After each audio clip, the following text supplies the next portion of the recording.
buyout tip. So it's an idea I just came up with. I'll, of course, try it out myself later on, but I just wanted to share the tip just because it's a pretty good idea. I mean, it simplifies things. People like things simplified.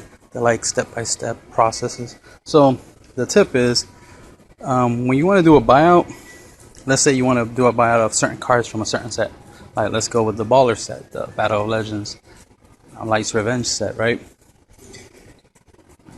On TCG Player, there's a feature of high and low and high, but there's also a best selling. So you click on the little tab and pick the best selling. Typically, it pops up by default, but most people modify that when they're trying to purchase.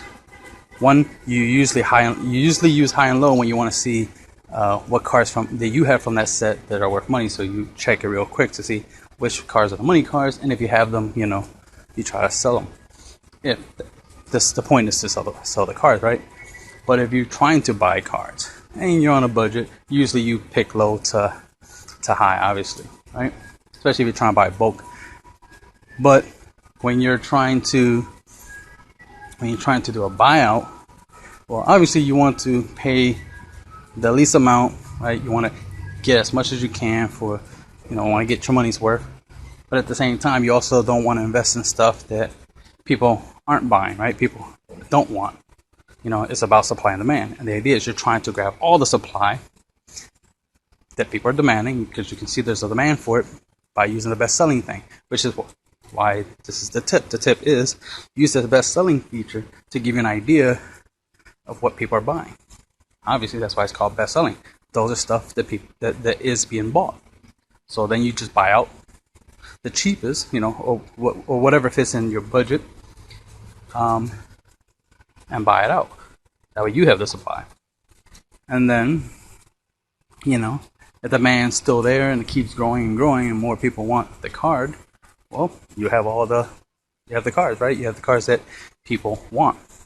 So that's just something that I was thinking about, and I just noticed, like, oh yeah, if I were to do a buyout, I think that's how I would do it. I would use the best selling feature on TCG Player to help me choose the best cards to buy out.